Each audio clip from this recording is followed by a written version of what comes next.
deserve better than the political class who go home with millions monthly to represent people who can't even afford to feed themselves. I am Olajumoke Alaode James. Nigeria is not working for me. Is Nigeria for you?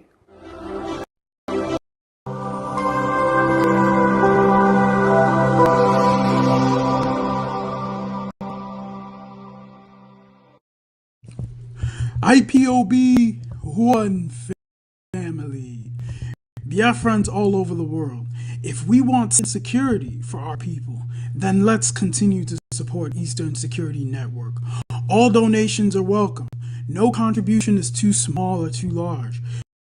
Do your part, knowing that it is in our hands, and together we must all rise to the occasion. Go to our website to make your contribution, www.ipobinUSA.org/donate. And remember that freedom is not free, but together we restore it, farm by farm, forest by forest, house by house, and street by street.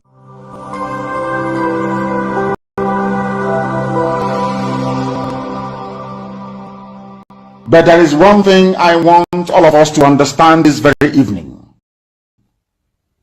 We are facing a very formidable array of enemies,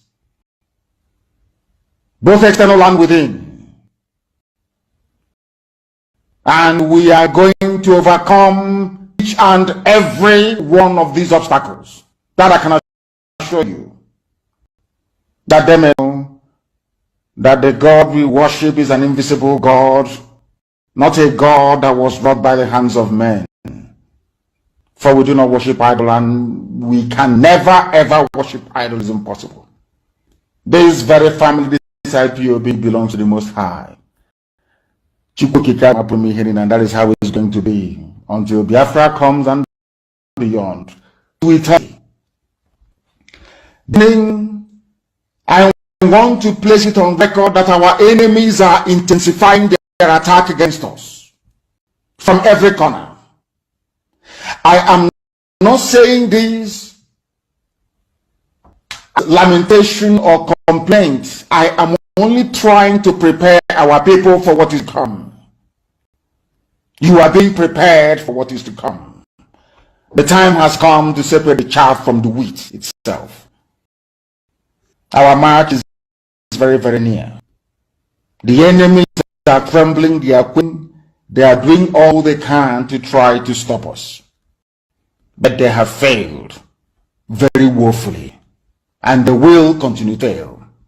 But I'm going to tell you that we are getting attacks from everywhere all over the world.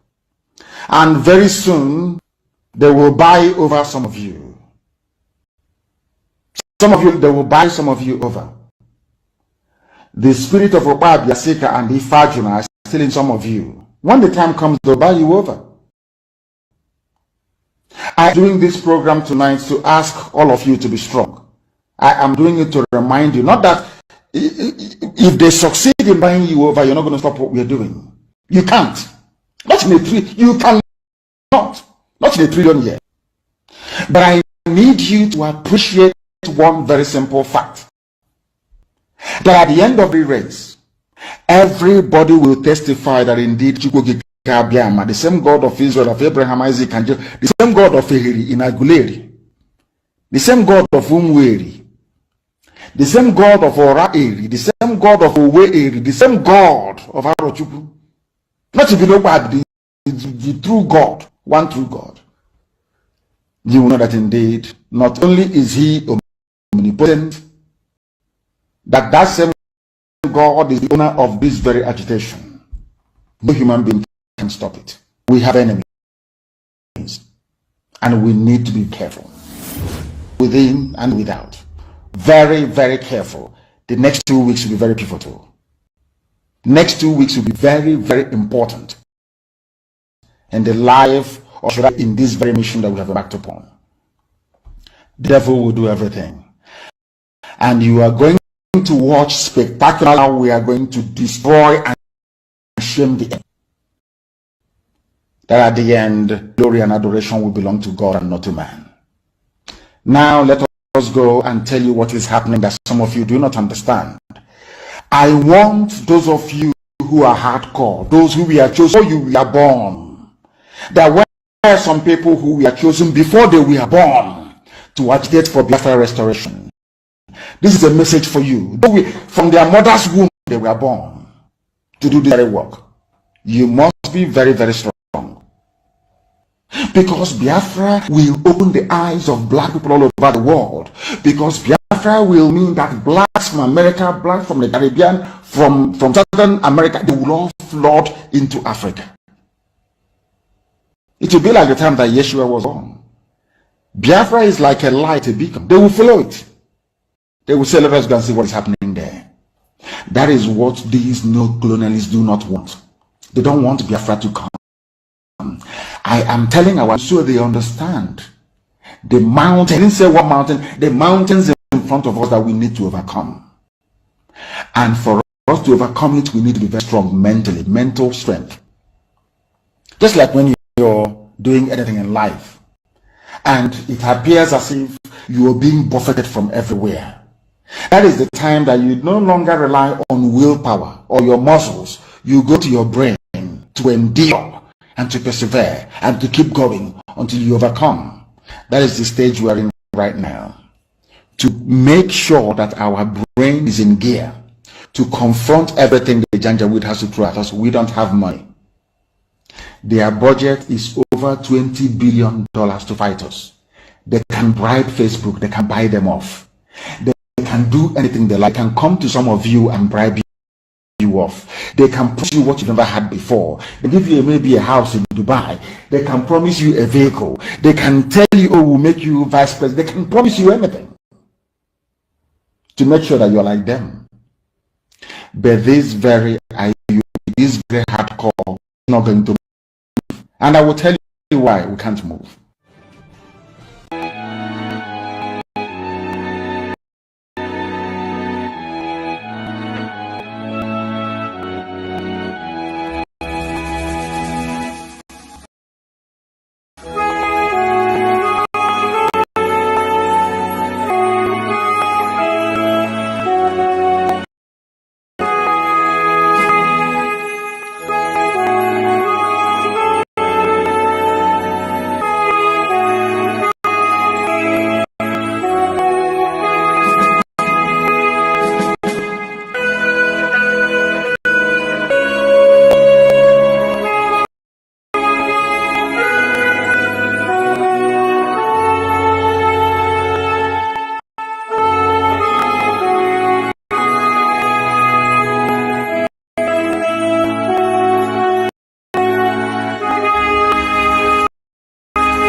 Good evening, good morning, good afternoon, my fellow Biafrans.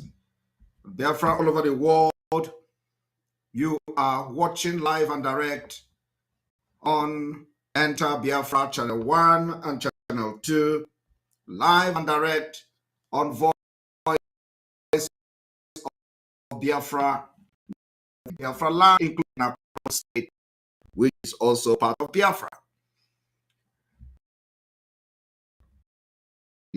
Live and direct in Akwa Ibom.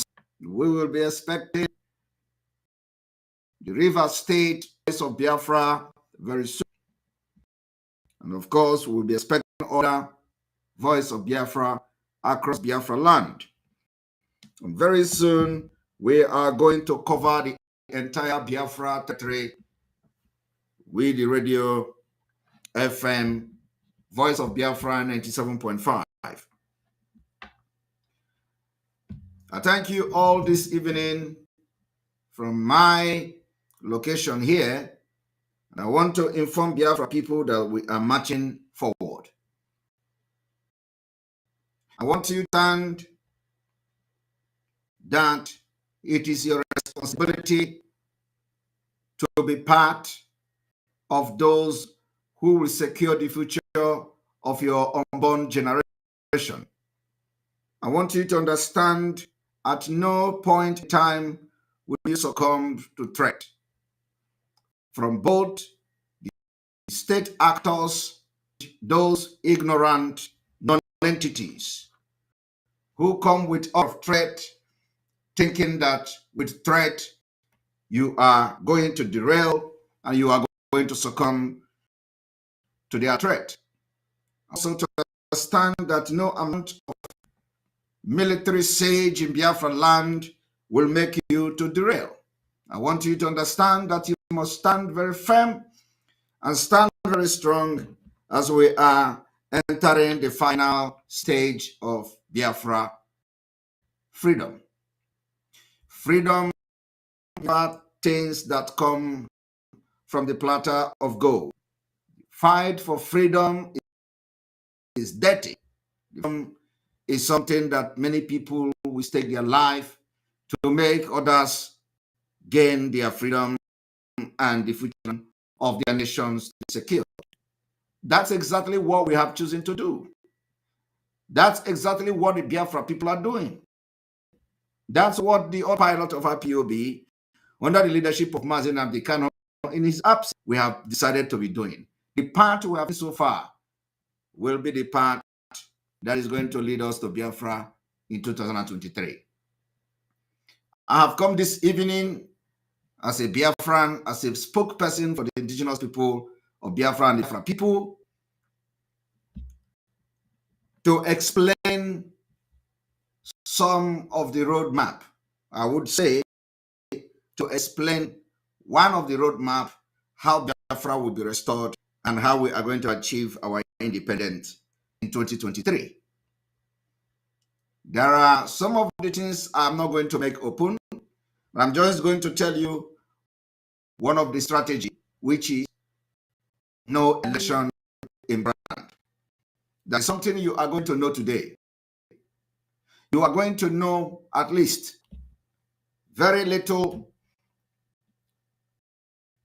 reason why election will facilitate Biafra next year. I'm going to explain. I'm not going to give details somehow that the Nigerians may look way to sustain the no election. Of course, it does not matter how they want to do it, but with what we have at hand, it will never be successful if they try to sustain it. We are not hiding our mouth. We are not hiding our plan, and we are not hiding what we are doing. What we are doing is legitimate. We are now fighting like Ukrainians. We are fighting like Sudan and not Sudan. We are fighting just like every other nation who have fought and they gain their freedom after fighting. We are now fighting in a different way.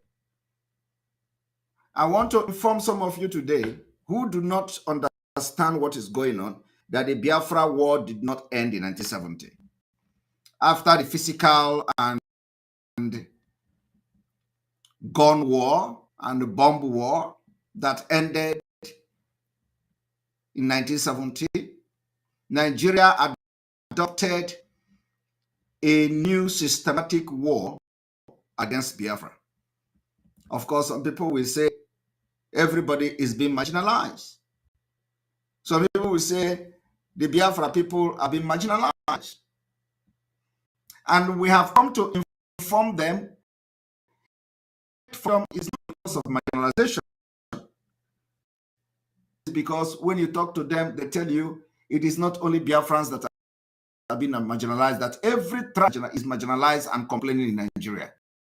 So why do you want to contact of a country where every tribe is complaining? Only one tribe is not complaining. Only one tribe. And that tribe was not even in Nigeria in the first place. They call them Fulani. Only Fulani are the people who complain, because naturally they are Alekas. What our people call Aleka. Aleka is Ngwere. Ngwere that doesn't drink water. Fulani are like Ngwere. Ngwere is called lizard. Lizard that doesn't drink water. So it is something to eat. They are very competitive. Fulani are tribe plan of development.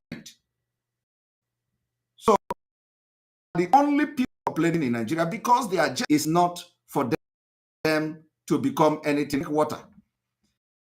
The plan of Fulani is drink water. They are Wangweres, lizard. They live like lizard that doesn't drink water. So when the people of Nigeria, the ethnic groups and indigenous people in Nigeria, they can no longer drink water, they are beginning to behave like Wangweres, like lizard, like Alekas of the nomadic people. It takes many years for people to not drink water and they begin to complain. So when you touch this person, they tell you, I am not drinking water anymore. I am marginalized. So the marginalization here, I'm just using water, to do some illustration. They will tell you it is not only Biafrans that are not drinking water. Well, the Yorubas are not also drinking water. They are water. The Middle Belt is also, the Hausa people are complaining of water. So why is it you, Biafra people, that want to leave Nigeria? Just because you are the one complaining about water. Others people are complaining too. So the question is, who want to continue to stay in a country that he cannot drink water? When you have come to understand that if you separate from people, you will be able to manufacture something that will give you water. You'll be able to drill something that will give you water. You'll be able to make a machine that can produce water for you. So why not to continue to be in a country where other people are complaining, and because other people are complaining, they say you must complain with us. Let us die here together. We cannot die together in one Nigeria. That is why Biafra are leading the forefront of the dissolution of Nigeria by 2023. So I have given you an illustration of why the Biafra people are taking this to disintegrate Nigeria. Because we cannot agree to suffer like you. Whether Hausa people is marginalized and they don't want to complain is their problem. We are not only complaining about the marginalization. And let me tell you, it is not about marginalization. But let us even take it from the context of the marginalization. So we are saying that if you are very comfortable and with your complaint against Nigeria state, with your complaint against the establishment of Nigeria, makes you to complain and feel marginalized. And if you are comfortable with that, we must have the same opinion with you. We are not comfortable. And the majority of Biafrans are not comfortable. So, and we are also not even, we don't even expect everyone to agree with us. Those who are very comfortable with their suffering, in Nigeria, they can also choose. And that is why it is very important. The world knows what we call the referendum, where people will vote either to be part of this sufferhead Nigeria or not. And as so far so good, The majority of Biafrans have adopted the exit of Biafra from Nigeria. And that is why everything we do, everything we order, they respect and they honor and obey it. So anybody thinking that what we are doing is out of line, what we are doing is against law, or what we are doing is a person is joking. What we are doing is the right thing. We are going to fight Nigeria. It is our right when they refuse to listen to us. And I want those who think that trying to stop democratic process. No. Nigeria themselves stop democratic process in the first place. What we are doing now is only to help Nigeria destroy their evil democratic process. Nigeria started it. Do you know how they started it? Nigeria started destroying democratic process by killing the indigenous people of Biafra who went to demonstrate and exercise their democratic protest. Killed them. Nigeria state went to where IPOB members were praying in Biafra land and killed. So they started the destruction of the democratic process and the democracy. And we are going to end it in 2023. Democracy does not exist in Nigeria. It exists. Nigeria went to Lekki Togit. Why Nigerians carried flag to show their civil right to demonstrate against the state for whatever reason. Nigeria killed them. It is just recent. On the 20th of this month, will make it 2 years. So we need to refresh a moment. So when you talk about people or Biafra people have decided to not allow Nigeria to organize Nigeria election in Biafra land, we are not stopping democratic process because it's dead in Nigeria a long time ago, before we even started this liberation movement, because we are now in liberation. So we are going to help Nigeria to destroy it in 2023, rebuild our nations, and have our freedom from Nigeria. Now, this evening, I've just come to explain to you how stopping election in Nigeria, stopping election in Biafra land is going to facilitate Biafra next year. That I've come here to explain to you this evening. I may not go into I may not explain a lot of things because there are those that are meant for only us, and why we are following this path. So if anybody asks you that you are trying democratic process, tell the person that Nigeria itself has killed democracy. And what we are doing now is to destroy everything destroyable and get our freedom. And then we are going to adopt a true democratic system where you will have the right to protest. You have the right flags and all that and hit to the street if you are being treated badly. I want you to understand that the Biafra we are talking about is a Biafra where people will take to the street like you see in Scotland today. I want you to understand that the Biafra we are talking about is the Biafra that you are right, just like the Scottish people are doing now, demanding for their freedom from the United Kingdom on the street of Endibong. The Biafra we are talking about is a Biafra you can carry flag. If you feel that you want to be autonomy within the Biafra Confederation, you can protest like this.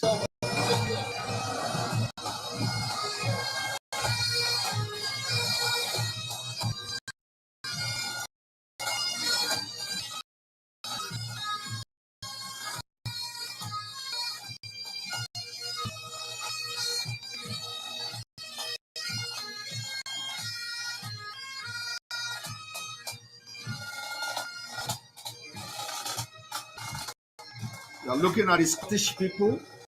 The Scottish people, this is Scotland. They are protesting 2 days ago. They were on the streets of Edinburgh and they were protesting and demanding freedom from the United Kingdom. So this is what we call democracy.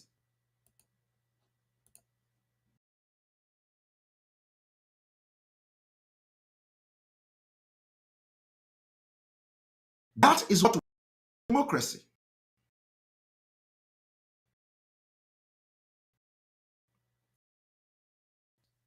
You don't see police killing anybody.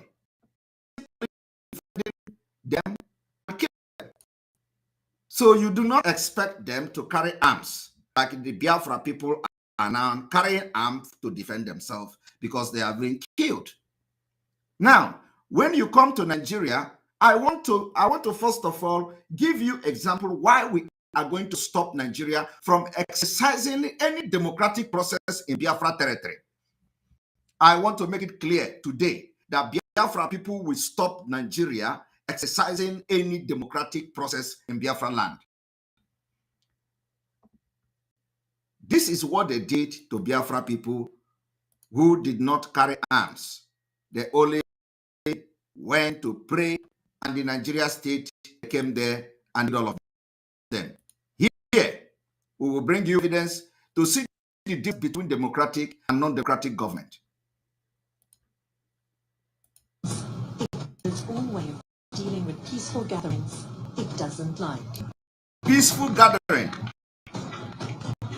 They started shooting us, killing our brothers. Over 10 of them were lying there. The army is trained to kill. Police in processions or protests or demonstrations, they are trained to eliminate whoever they see as the enemy. See young women, young boys, 15 years, being wasted like that, just because of what you don't know.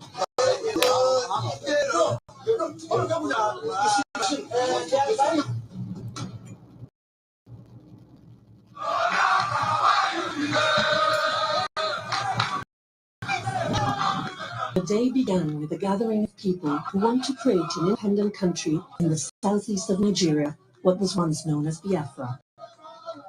Pro-Biafra members and supporters had come to pray for the release from prison of one of their leaders. Did you hear that? They have come to pray. They have come to pray. They gathered in a field to pray. But what did the Nigeria government do? They killed them. 150 of them slaughtered and they died in their cold blood. This killing did not stop. By this time, Biafra people have not picked up arms. I want you to understand from where we are coming from, the background. So when they tell you about democracy, tell them it is the time is no longer the time we listen to that nonsense. Nigeria don't have democracy. Only democracy will be seen in Biafra land when Biafra is God. So this is the democracy that people are telling you to protect. We have seen an increased number of disgruntled young men and women in southeastern Nigeria joining processions, joining gatherings to demand for an independent Biafra state. Because the people in that part of the country have always been marginalized, they've always been segregated against, they've always been left out in the shop the Nigerian national game. Back in 1967, people in the southeast of Nigeria declared themselves independent, creating a country called Biafra. A civil war ensued in which an estimated 2 million civilians died, mainly from famine, as a result of the blockade on food supplies imposed by the Nigerian government. Almost 50 years on, there is a resurgence in calls for Biafra to become a separate state. About 200 pro-Biafra members and supporters gathered in a high school plane. Many recorded what happened next. So, Have you seen it? Have you seen the reason why whenever they come to tell you Simon Ekpa and the Biafra people, they want to stop democratic process, tell them, we don't stop democratic process.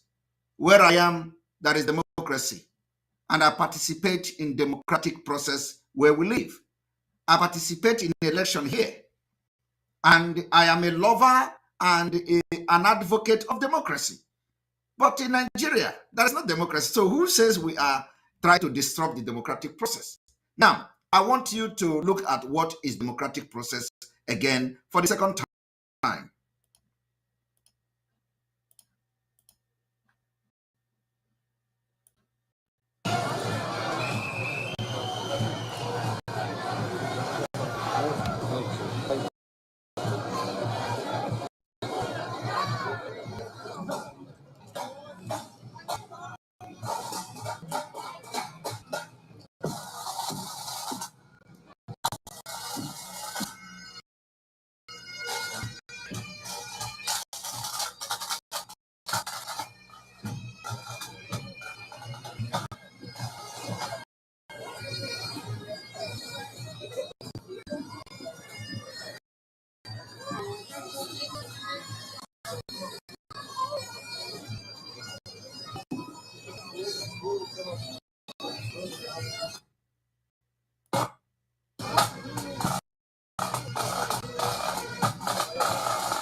And they made the decision to stand for the become MP. And I just had a conversation 5 minutes ago about would anybody have imagined last 8 years we could have predicted that in 2014. Do you think? Now, I have just shown you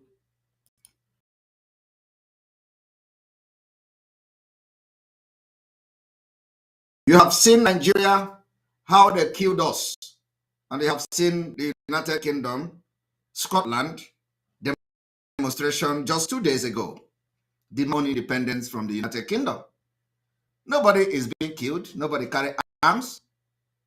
Nigeria even killed their own people, their own citizens who were not demonstrating or demanding freedom. They are only demanding some kind of, to have some kind of overhaul of the SARS. The disbandment of SARS, security operative, that the Fulani people have used to commit all manner of atrocities against the Nigerian people. They were only demanding better police service system, security system, a better security system where people cannot be killed anyhow. And police brutality. Thank you. And you know what they do? The police reform. Thank you. You can call it police reform. Essence. And you know what they did? Instead of them to look into the demand of the people, they killed them. So how can somebody come to say, don't fight against democratic process? There is no democratic process in Nigeria. And that is the reason why the only thing we have to leave Nigeria is next year. Next year, presidential and general election. We are going to stop it. And I want to make the point very clear. what the Biafra people are going to do is to stop Nigeria from conducting election in Biafra territory.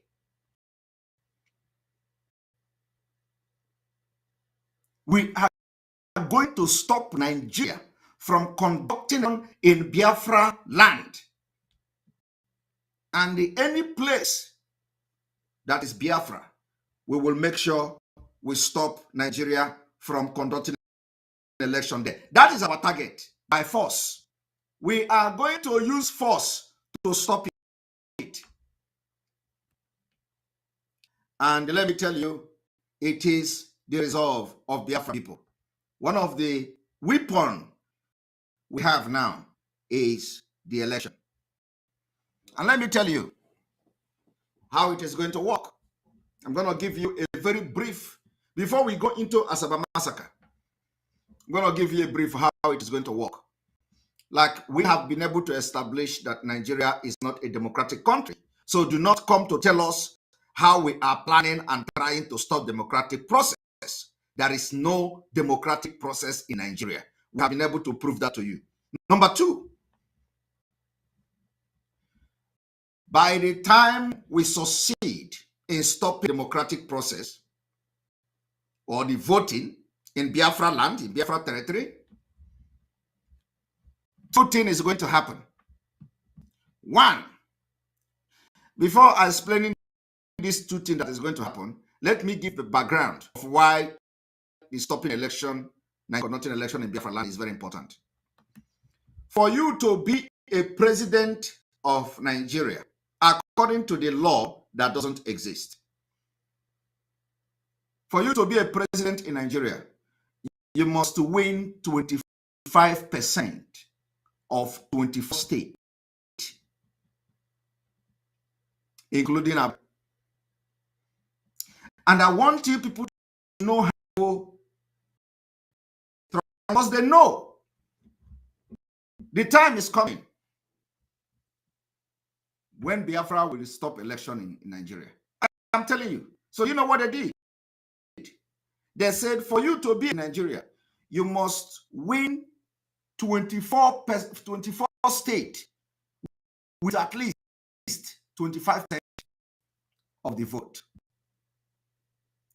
Now, when we look at the Biafra state, Biafra has about 13, at least 13 states, not fully 13 states, but Biafra has 11 states and part of Kogi and part of Benue. So let's say we have 30 states of Biafra, the 13 states that make up Biafra territory today.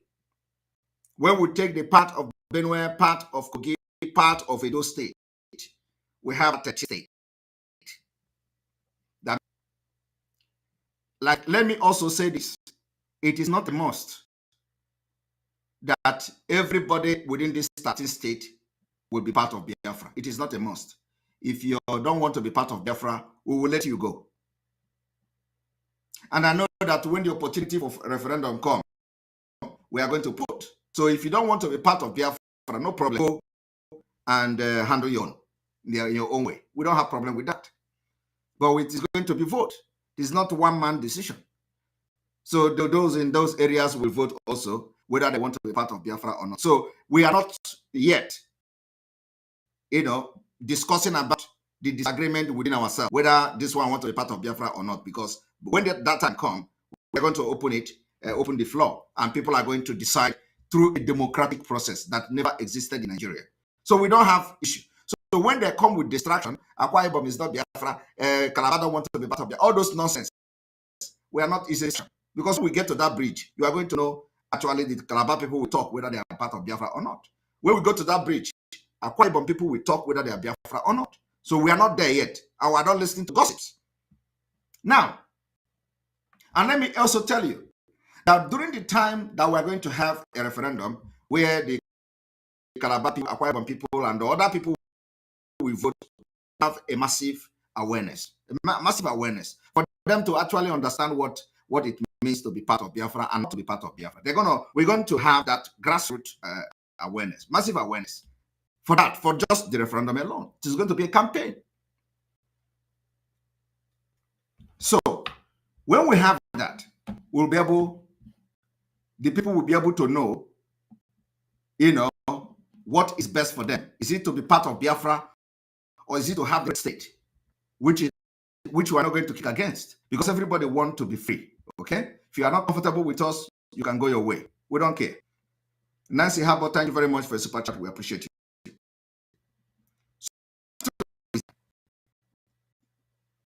To be a president in Nigeria, you must win 24 states over of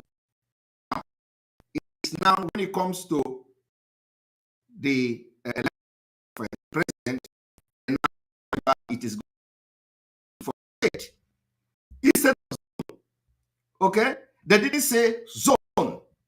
They didn't say you must win 4 zones. They didn't say you must win 5 zones.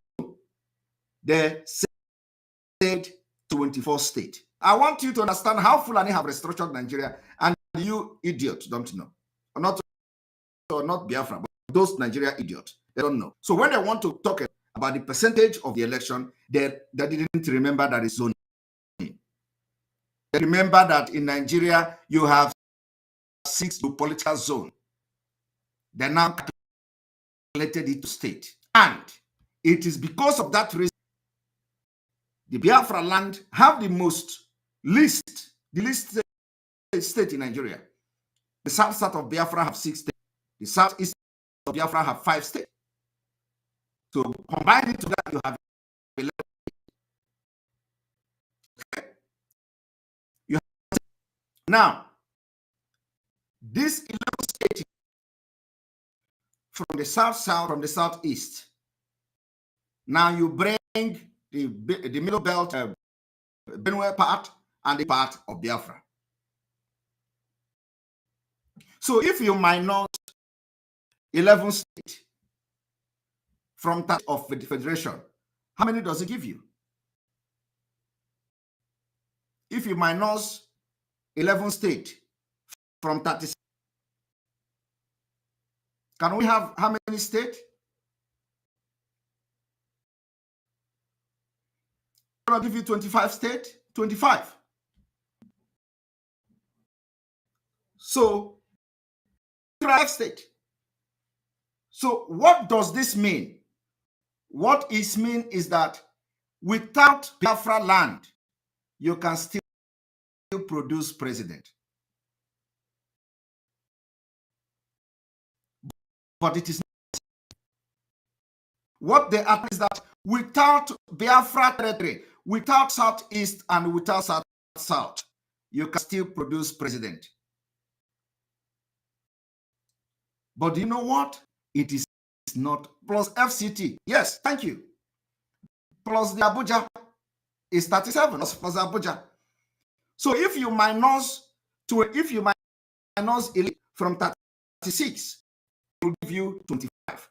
So already you can conduct election in 25 states and still produce Nigeria president.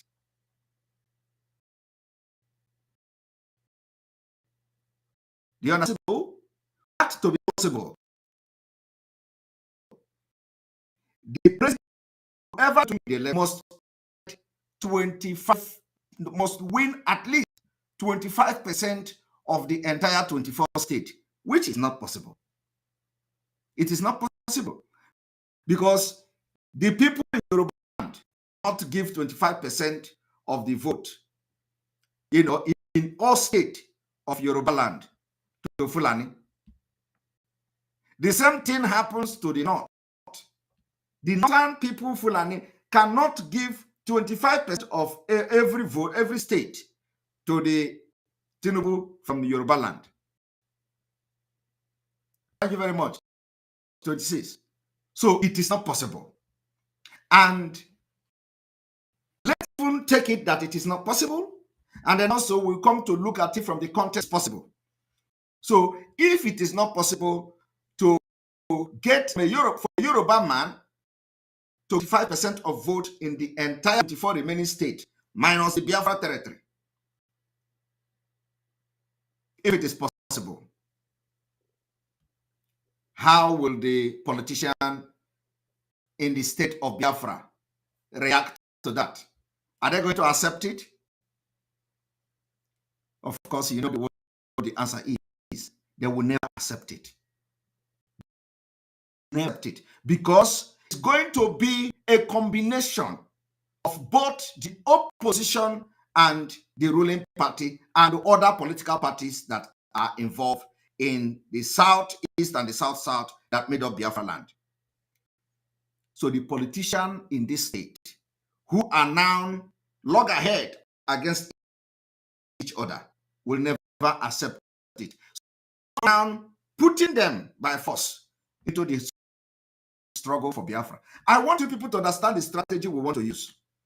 And I'm making this public because today, because it has become imperative for you people to know from which angle we are coming from. If Tinubu is declared a winner, a politician that is against Tinubu from Biafra land will rise up against it. If Atiku is declared a winner, every politician in Biafra land that is against Atiku will rise up and they will form alliance with Biafra. I want you people to understand that this is the only way to make Nigeria bleed for the pains they have caused us many years.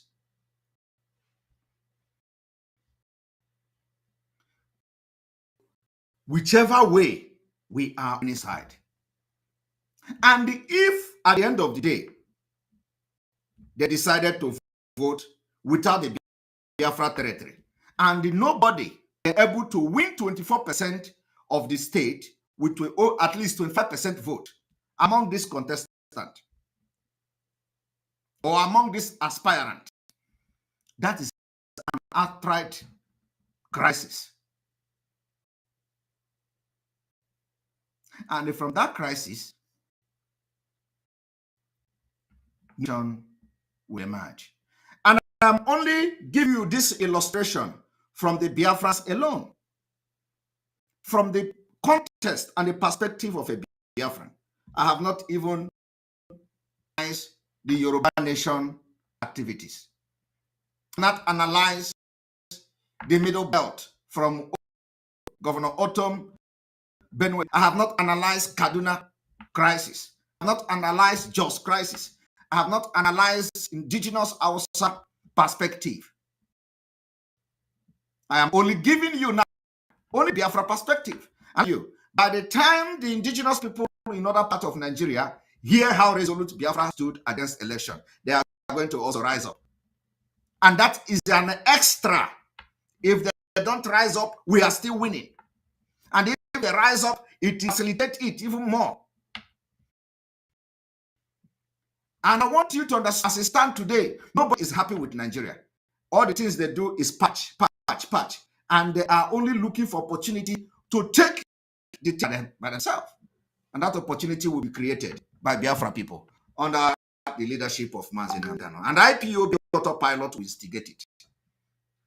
I want you to understand that IPOB autopilot has become officially the liberation movement for the freedom of Biafra people from Nigeria. Every strategic things we have will be put in place. We have the plan and the roadmap. So I have just given you the example of what is going to be the outcome. Because when you listen to them, they say, oh, if you do not vote, Tinubu will declare. Oh, if you do not vote, Tinubu will declare winner. Is that what you want? Vote. P2B will not win. Vote P2B to release Mazi Nnamdi Kanu. P2B to release Mazi Kanu. How Mazi Nnamdi Kanu is going to be released, will it. And we are not that sensitive part of the liberation. We know how he is going to be released. When we have crossed this bridge. That is if they have not released him before. So we are not going to tell you how Mazi Nnamdi Kanu will. But let me tell you, we know their plan. We told them that You release Mazi Nnamdi Kanu now. And if he's going to intervene, there is any political whatever solution, let him come and discuss with us. And let us listen to him. Then, at the dying minute, he will come to say, Mazi Nnamdi Kanu, come and talk to them. Well, we can still listen to him. The only thing we're after now is for him to come out from there. Forget the other thing. Forget how he is going to talk to us. Forget how he's going to convince us. Forget how he's going to address us. Bring him out. But if you think that what you are doing now is something you know before, we will disappoint you. People have died. We are going to disappoint you. I want you people to understand the way people are built in the name of Biafra, just for freedom. They kill us without remorse. Today starts the beginning of the program of Asaba massacre. Biafrans were massacred in Asaba. Nigeria government and the Fulani, they didn't start killing us today. So today we are opening the Asaba massacre. That is why I dress like this. Some of you are wondering, why did I dress like this? I dress like this because today marked the beginning in remembrance of Asaba massacre. And now we are going to that program. Watch it. The progress of the federal troops towards Asaba could be measured by the approaching of heavy guns and the machine gunfire. Eyewitness account described 24 hours of ferocious shelling, during which Asaba suffered first casualties. Then the massacre followed. This video is inspired by the book entitled The Asaba Massacre, Trauma, Memory and the Nigerian Civil War, written by Elizabeth Bed and Fraser Otanelli. Welcome to His Pro Media. Approaching Asaba from along the Opanam Asaba Road, federal troops reached the outskirts of town on October 4th, where they overcame some Biafran resistance before occupying the grounds of St. Patrick's College later that day. This was the 2nd Division of the Nigeria, led by Colonel Moritala Mohammed and Major Ibrahim Taiwo. At this point, many of the residents had fled into the nearby bush. Hundreds of people, including some who had first fled to the bush, men, women and children, gathered at the square wearing white attires, signifying surrender and singing One Nigeria, and also bearing gifts for the soldiers. Since there was a This is something they did in 1967, 1970, 1968, 1969 to 1970. They killed the people shouting One Nigeria in Asaba. They murdered them in their thousands. In 2020, after many years, Fulani Nigeria government and shouting One Nigeria at the target. Nothing. Absolutely nothing. anxiety, some refused to take part. Both traditional criers used and trucks equipped with loudspeakers reportedly calling on everyone to join.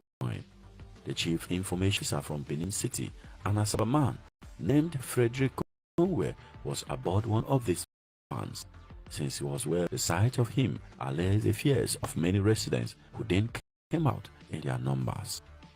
Others were ordered to take part after being pulled from their homes by soldiers. Celestina is a college student who returned home to Asaba at the instance of Northern pogrom and the threat of war. Her father resided on one of Asaba's most beautiful estates at the time. Turned as a result of Northern. They were killing Biafrans in the north. So how long have they killed Biafrans for us to end this thing once and for all? That is why this generation of which Simon Ekpa is proud of will end Nigeria criminality, corruption, and the evil entity by 2023 to be the generation that will bring freedom to our people. And we are doing it. And we are going to do it next year.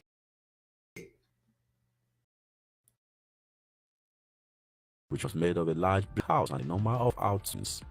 The family, which consisted of our parents, younger brother Osi, sisters, and an older brother Emmanuel, together with his little child, generally secured back in their home. Her father was a powerful man, and the family had recently celebrated her brother Patrick's ordination as a Catholic priest. Then started to hit their house. Osi and his friend Callistus both stood at Patrick's College, hide under beds.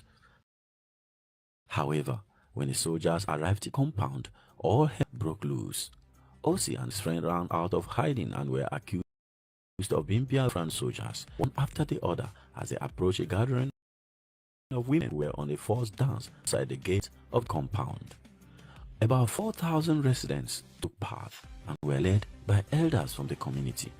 Groups emerging from homes in the 5 Asaba quarters joined those who had congregated by a big tree on the Ndebisi Road across from the High Court. About 4,000 Biafrans participated.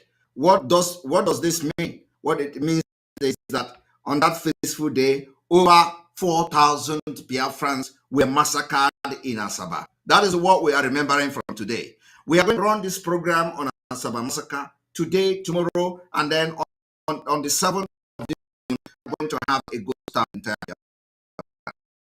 You come out that you have yourself to blame, because the Nigerian state are always there to kill anybody who tried to do what we ask them not to do.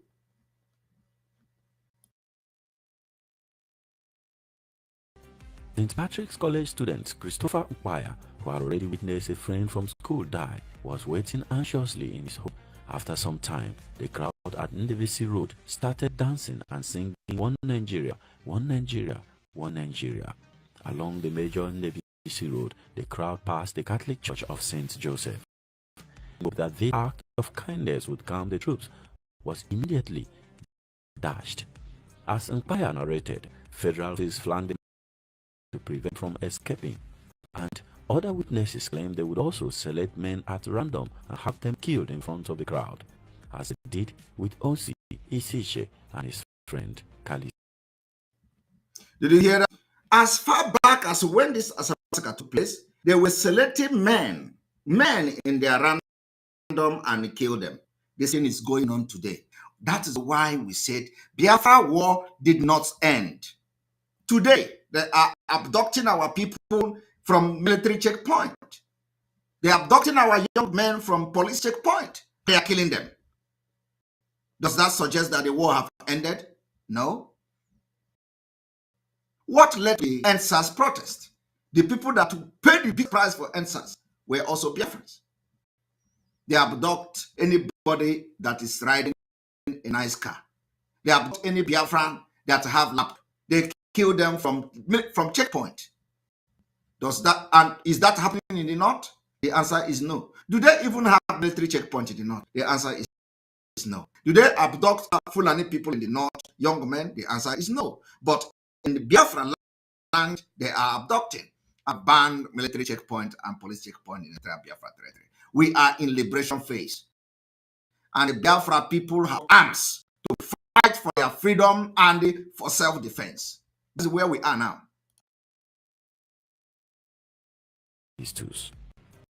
Once the crowd reached the corner of Obogonogo and Eke markets, troops separated out women and small children, many of whom were carried into the maternity hospital on Ndebisi Road, while the men and boys of around 12 years and above were channeled between two rows of soldiers down the side road that led to the square at Obeosoa, a village in the Asaba quarter of Ugbomanta. Eyewitness narrated how Paul Obebo, a fellow soldier, tried to intervene. He said, "I was coming on my jeep and I saw a boy being taken away to be shot, and the mother held him by the waist, and then I came out and asked for this nonsense to be stopped, and when they refused, I cocked my gun. Don't do it or I will kill you. I managed to save some lives there." However, things were now out of control. Obebo reported that he left the scene to join his own troops who were camped on the outskirts of town. At this point, Witnesses describe how mothers were attempting to protect their young sons by wearing them skates and gloves so that they could look like girls. Their effort yielded little or no result as the men and boys were led away to the open field nearby. Here, one account reported the federal troops divided the men into groups of 10 and shot them.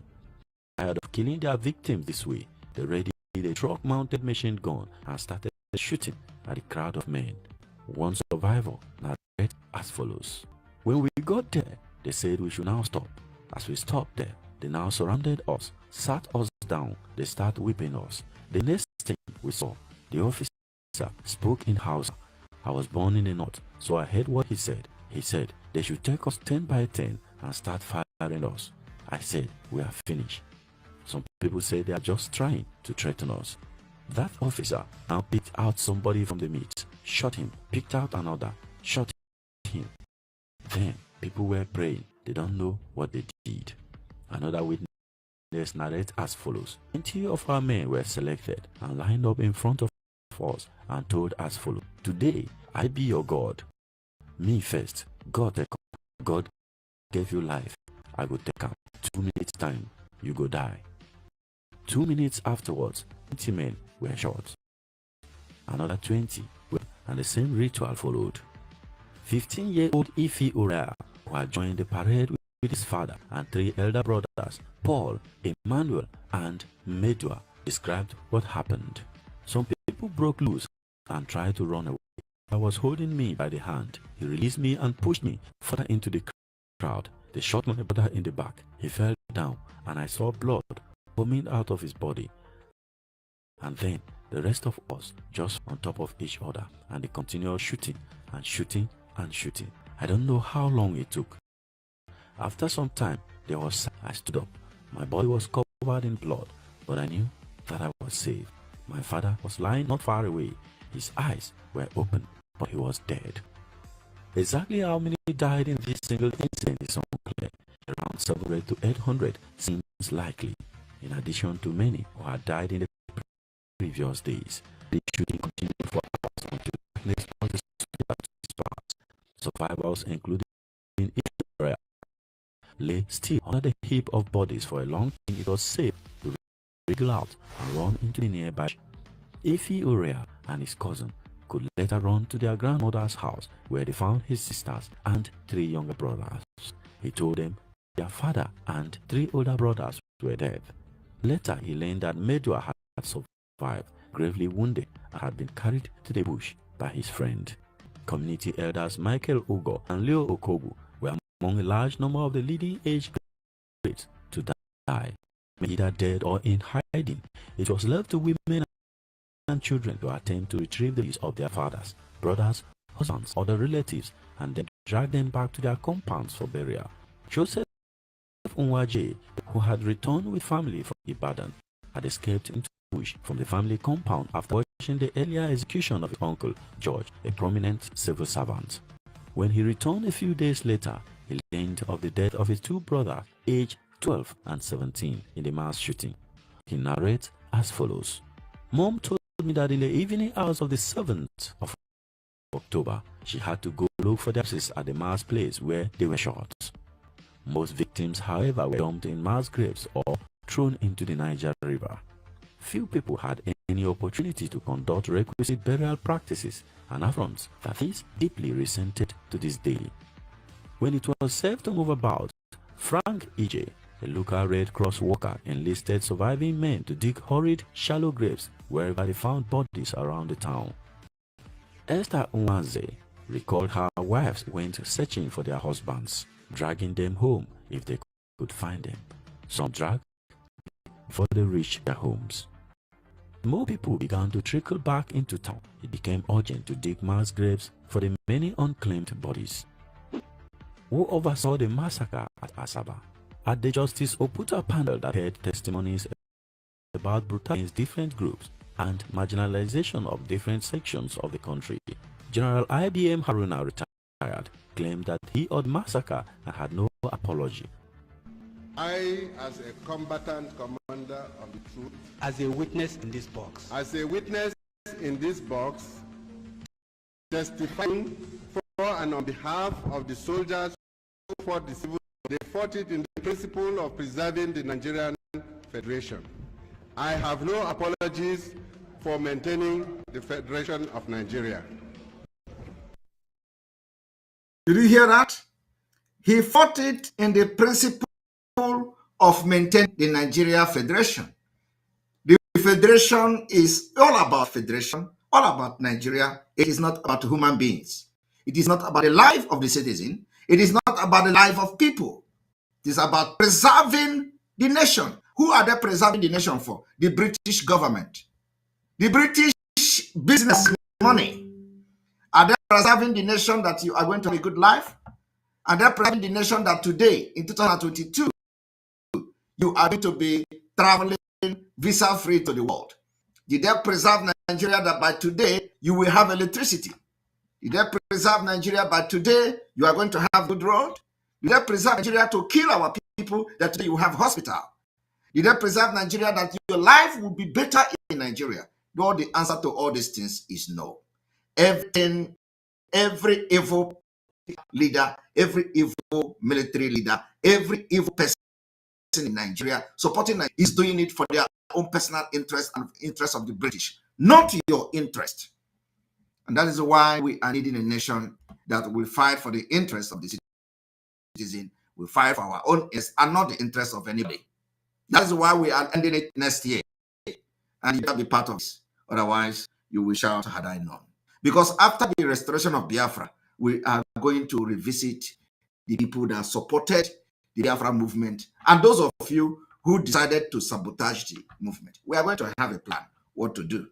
You know, that is going to be under the Biafra law, of course. Nobody is going to take law into his own hand against any Biafra citizen. So we are going to enact it that will deal with some of you that decided not to support Biafra at the end. I'm telling you the fact. We are going to make sure that we have a law how to treat your fuck up at the end.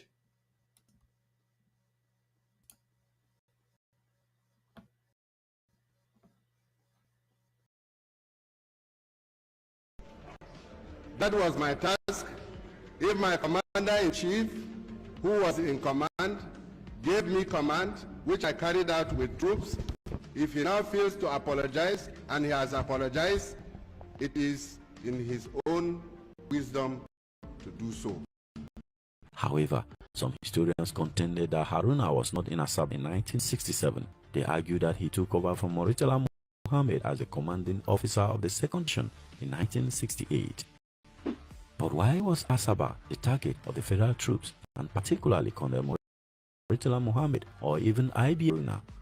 Asaba is the metropolis where soldiers like Major Kaduna Nziogu, the leader of Nigeria's first military coup on January 15, 1966, came from. Even though Nziogu was born and raised in the north, his parents were from Okpanam, 9 kilometers from Asaba. Okpanam fell within the Asaba metropolis or division, as it was known then. Analysts adduced that Murtala Muhammad and Taiwo were not satisfied with their revenge coup of July 1966, where they killed Igbo officers as revenge for the January 1966 coup. Remember that Nziogu had led the coup in which the premier of the northern region, Bello, beloved by many in the north, was killed, along with other northern leaders. Murtala and Taiwo were continuing their revenge killings beyond their fellow soldiers.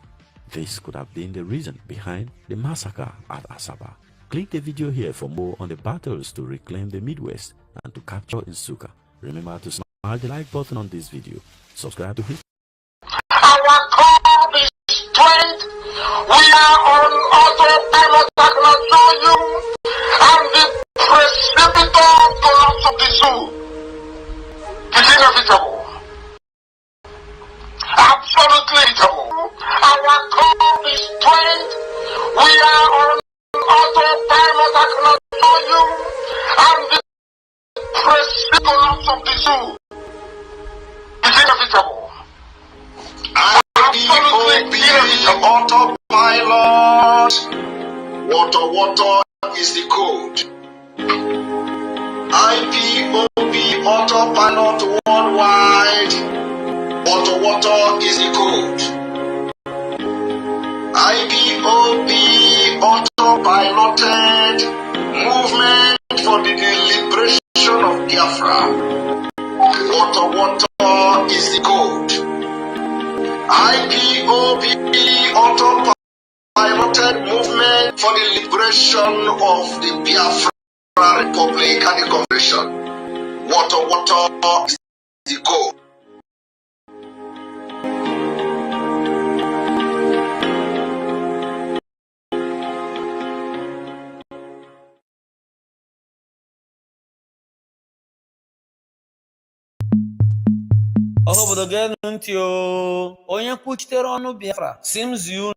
Said 7th of October 2022 is our Remembrance Day for men, women, brothers, sisters, and children that were gruesomely murdered at Asaba during the Biafran genocidal war Nigerians waged against. We hereby declare Friday, the 7th of October 2022, a sit at home in Biafra land. Agalokia Nigodo Naki Ipotakwa Ihuriwere Makaramong I Gabanilo, Long I Nabanilo, Honono Caribio. Nigeria in seconds. Did you know that until 1958, Nigeria used the British West African pound, after which it issued its currency, Nigerian pound, in the year 1958, and then Naira was introduced on the 1st of January 1973. 1 pound was equivalent to Naira. Did you know that the flag of Nigeria between 1914 and 1959 was a British blue ensign with the green Star of David surrounding a Tudor crown? It later changed to a St. Edward's crown in 1953, the white word Nigeria under it on a red disc.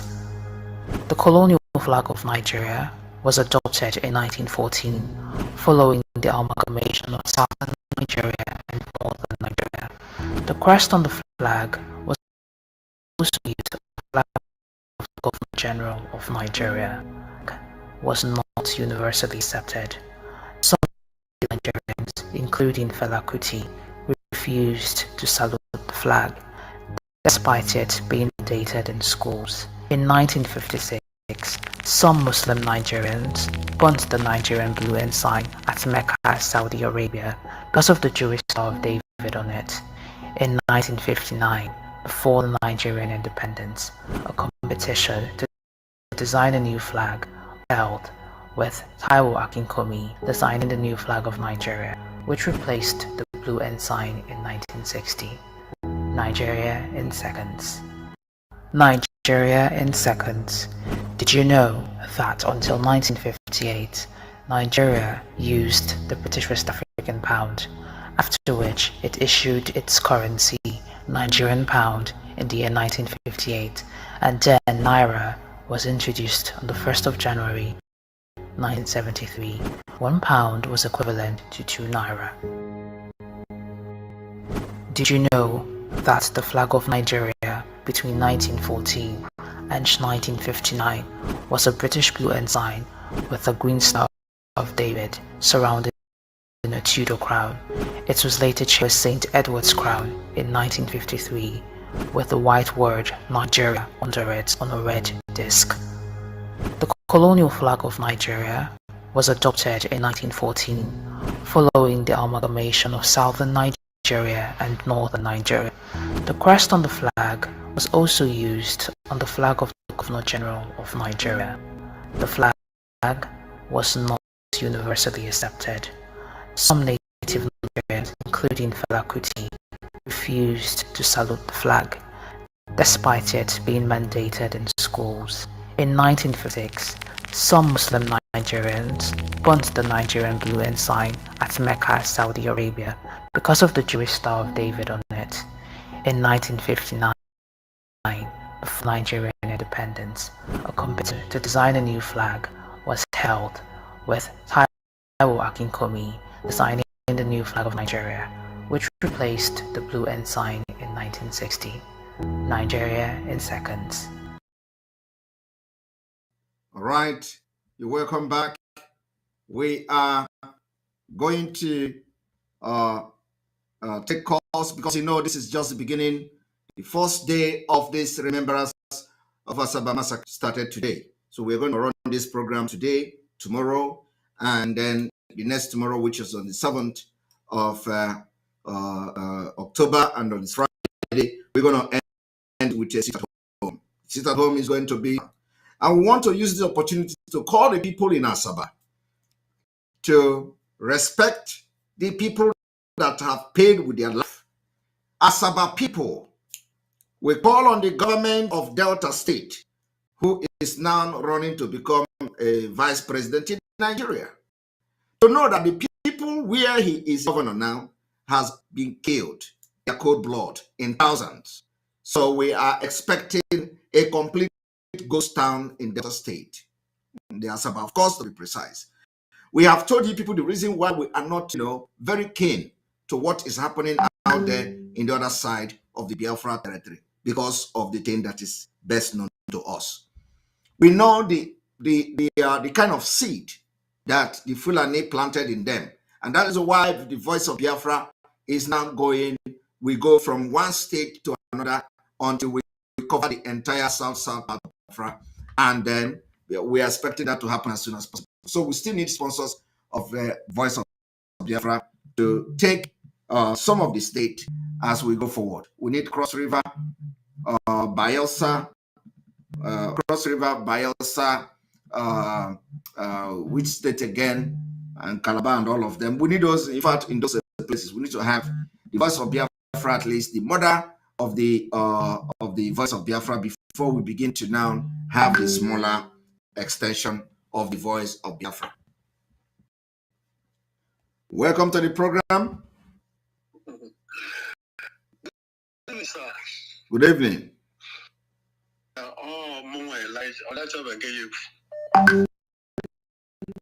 Hello? Hello, can you hear me? You go ahead. I have not opened the line. I don't know. Did I say somebody should call? I just heard that we're gonna call tonight, so I decided to give you a call. All right, go ahead. Go ahead there quickly, please. I just want to say thank you for the great job, but you're doing great job. Man, I just don't know how to say thank you, but I can't thank you enough. Thank you. So just keep it on, bro. Keep it on.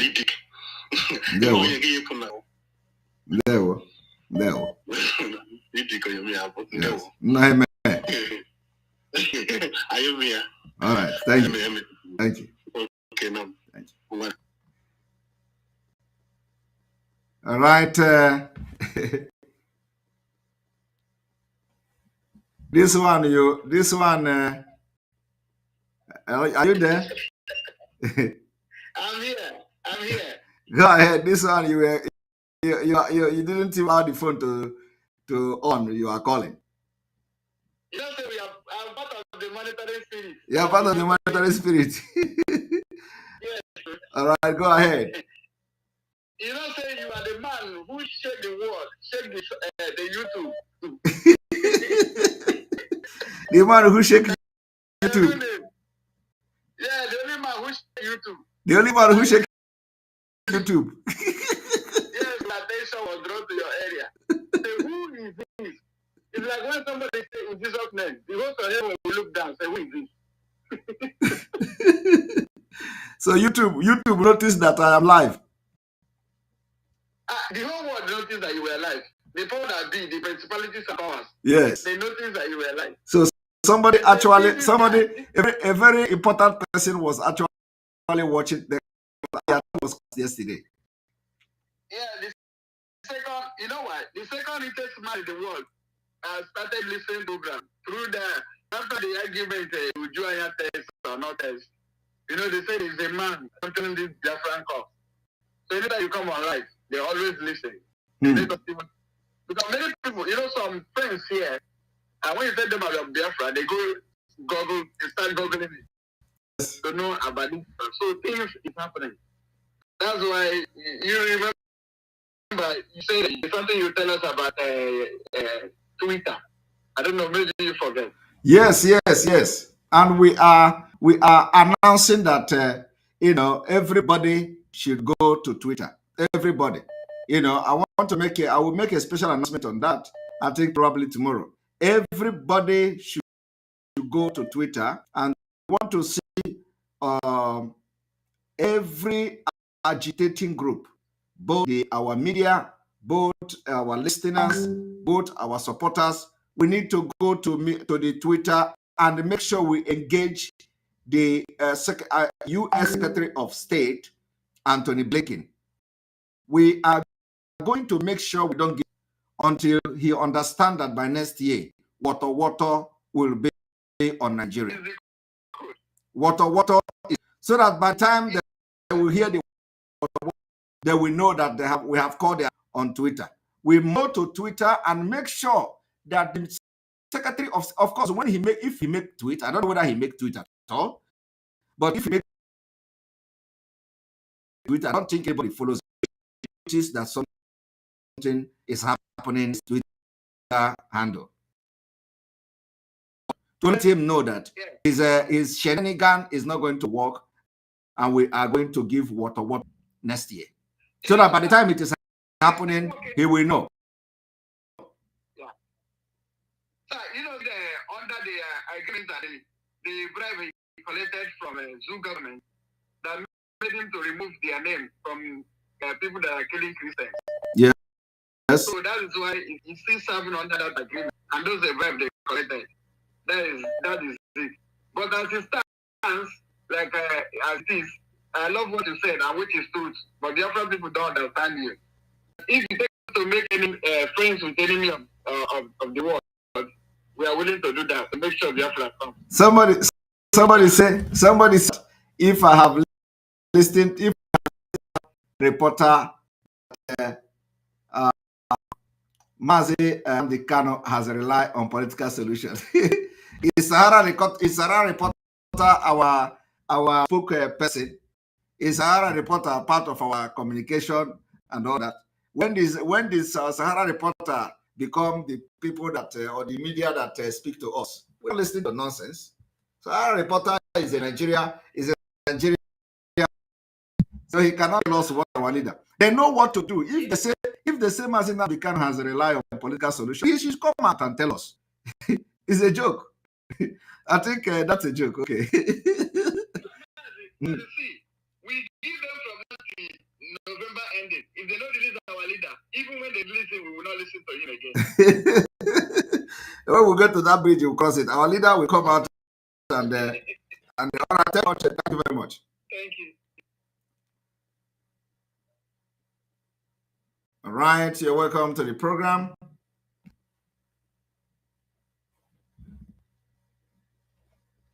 Good evening from here. Yep.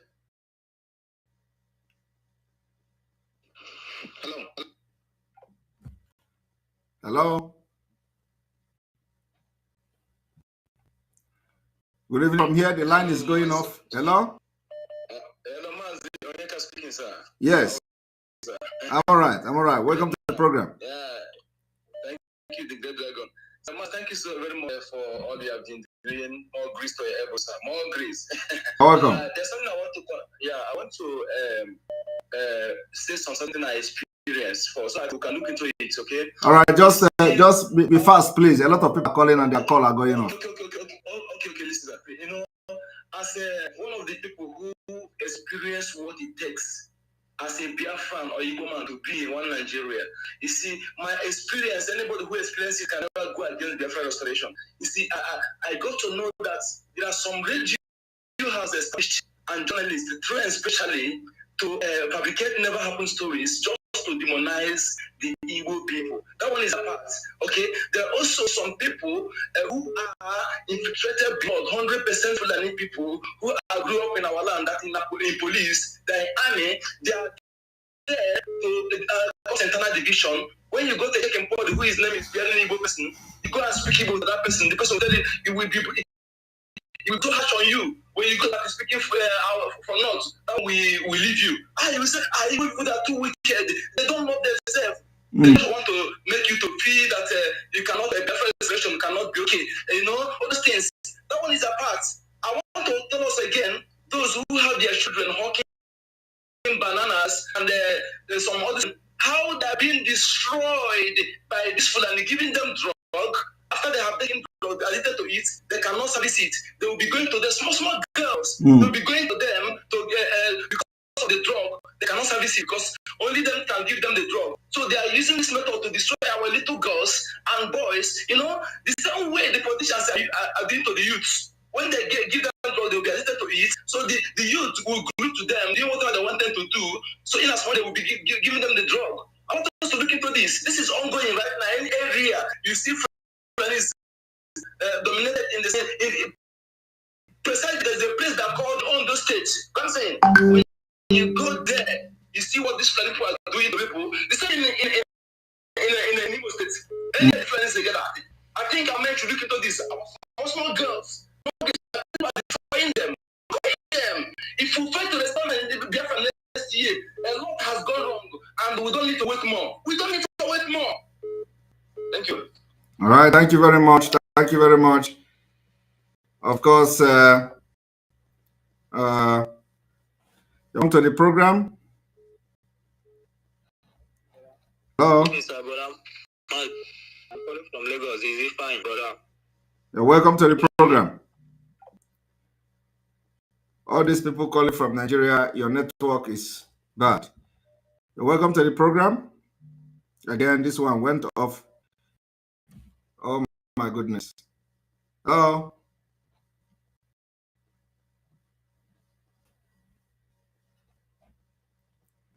Hello, welcome to the program.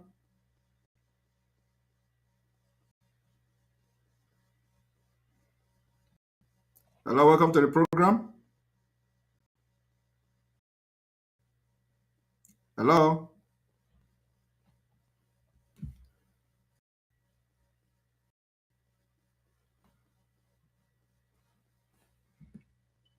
Yes, good evening and welcome to the program.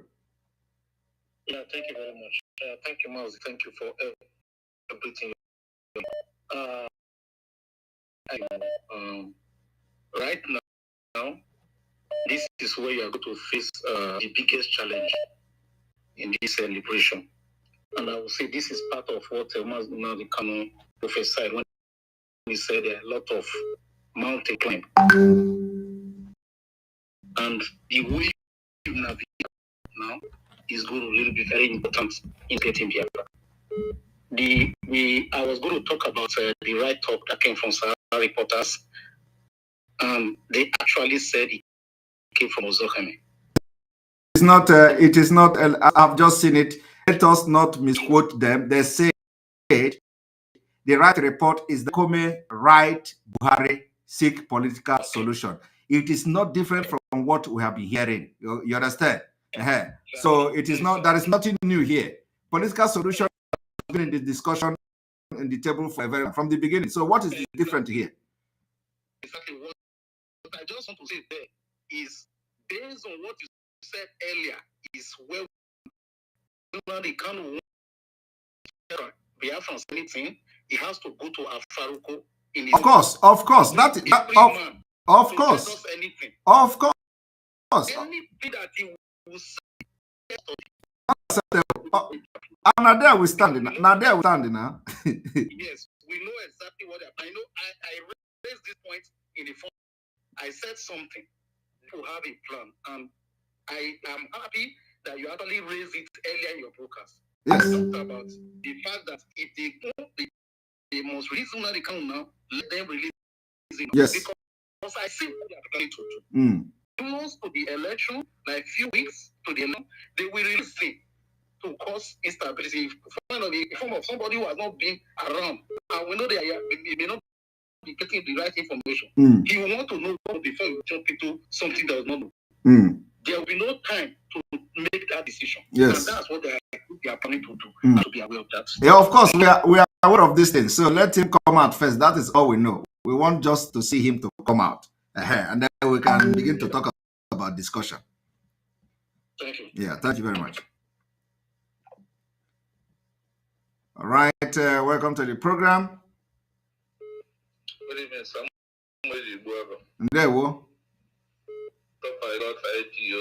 What they don't know is bigger than them.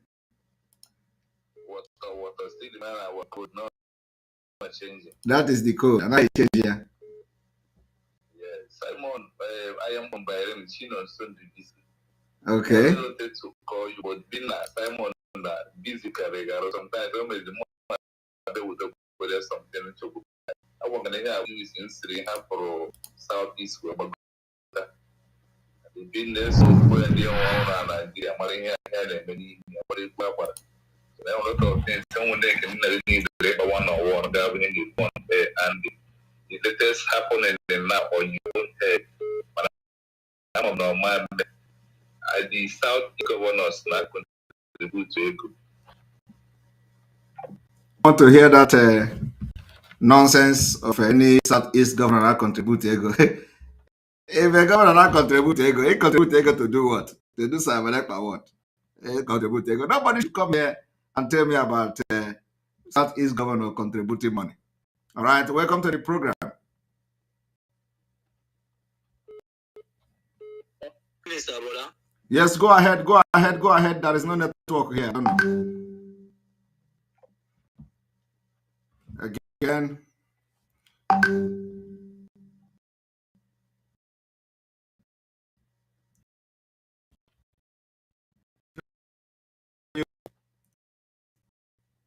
Go to restart. I don't know whether.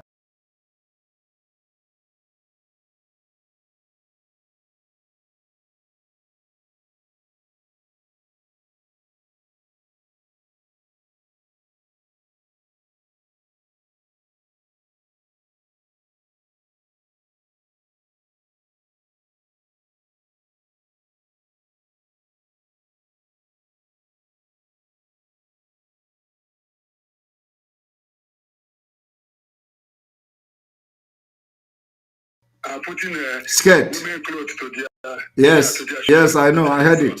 I witnessed that, and my mom would do that to me. Really? Yeah, even that time, I used to plait my hair with my senior brother. She would plait my hair like a woman. Wear me woman clothes. Yeah, my senior brother. Wow. I witnessed that thing. You know. Wow. So I witnessed it. And there is something that these are trying to do. I will tell you this thing that you will hear when is they will come and announce the Biafran governors will announce this time of Zoom things. That now that the Biafra, you are free to agitate, you are free to carry your play card and you are this thing. Nobody will kill you again. We are for peace. They are going to announce this thing. You will hear it because they want to trick us. And please, there's something I wanted to ask you. I don't know if it's okay if I ask because the time has come. Because I have said that before. Yes, you have been on all the time. So go ahead. Yeah, Mazi, you know, I want to know if we are going to have if we Fulani want it in peace, if we are going to have a referendum. Now, my question is, are we going to do that in the EFRA? Are we going home to do that voting, or are we going to do it here?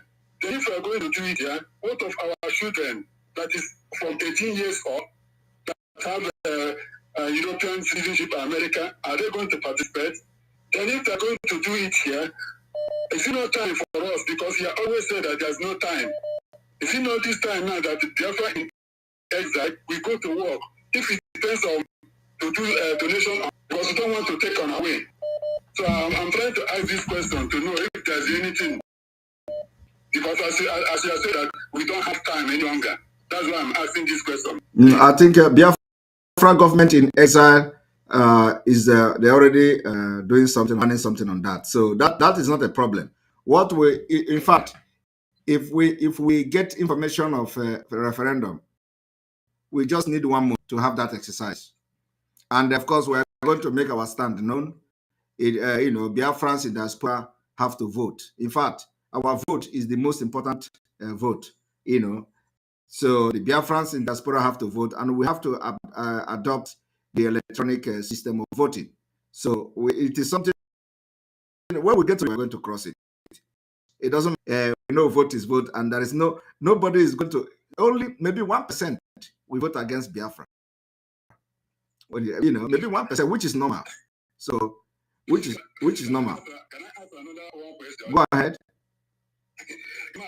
You know, some of the questions that you ask is not that we that are living in Britain do not know the question, but you are asking it because of our people back home, so that you can throw more light on them, understand me? Yes. Now, I want to talk about in a campaign. I'm not talking about this campaign. During the campaign when BIAFRA come, are we going to be seeing this nonsense? People running around all this nonsense, or are we going to the European Union house to house? Because the countries that are having today, I don't even know the time they do election. I am telling you, we cannot do all this nonsense they do in Africa. We are going to adopt a civilized way of campaign. And why this nonsense is happening is because you do not have database system. You don't go this nonsense where you have a database and the rule of law, where you have constitution and people respect the constitution and law, you know, electoral laws and all that. We're going to have a civilized system. You have, first of all, a database system where immediately you turn 18 years, automatically you are going to receive your right to vote. And that your right to vote will become your voting card. Every election, automatically you are going to receive your rights at that particular election. Come to your house. Your unit where you are to vote will automatically be there electronically. And when the time comes, you match, you can wake up in the morning, just go there, put your vote and leave. So we are not going to have those kind of nonsense campaign and all that. It's not going to happen. I'm telling you. So we are going to adopt, of course, it is not like Western, but a more civilized way of conducting election. We're going to do that. We're going to be the first country that will do it in Africa. Thank you very much. Thank you very much. Thank you. Thank you. All right, thanks. All right. I will, maybe how many call? One more call, and then we call it a day. One more call. Welcome to the program. Hello. Hello. Can you listen to the phone and go ahead, please? Hey, thank God.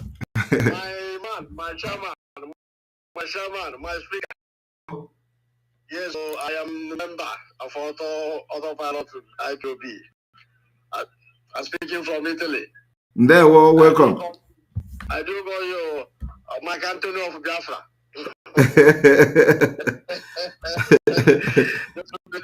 I know what the action of Mark Anthony of Biafra. Mark Anthony took that time. Yes. Actually took that step, and we are the winner. There, well. Something like you, God will just prepare you at this very moment. And those who do not, those who refuse, must agree. By force. Because he was appointed by Mazin and Galo, and everybody must follow, like it or not. You see? And the God is with you. Our God is with you. God is with you. Amen. Then our ancestral spirit is with you. Everything about the Biafra, we are down with you. So you don't fear. I don't panic.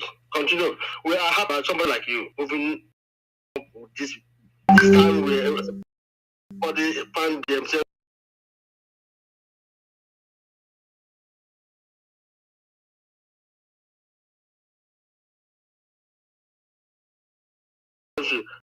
So no, we don't know what to do. Eventually, God bring you are a comforter. Thank you very much. My brother, there's medicine I want to review to you. There's certain things going on in some communities in our some of the Indians or whatever who are given money to buy lands in some areas for Fulanis. Many of them, there is we need you to make a proper announcement for all the areas in Biafra land.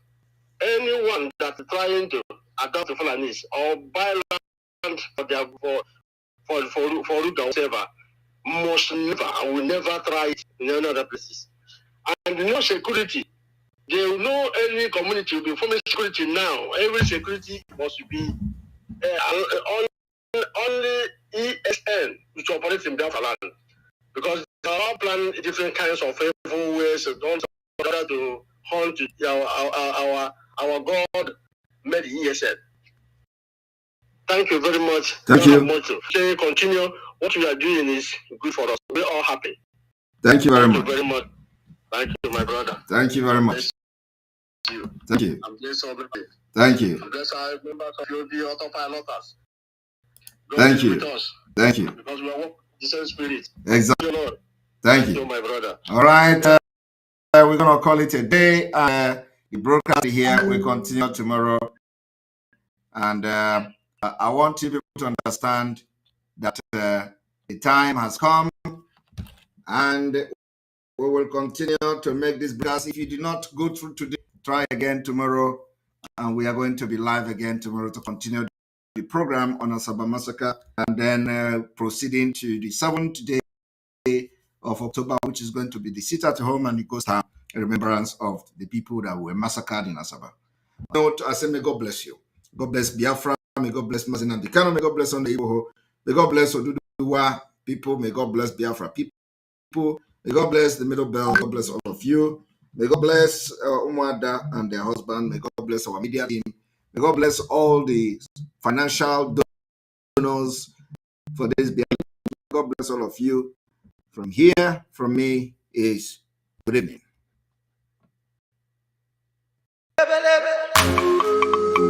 We are changing, yeah. Freedom they can now, go bodo dere GGG. Will you free them they can now to kunde wale biye? We are changing, yeah, cause we are getting ready, cause we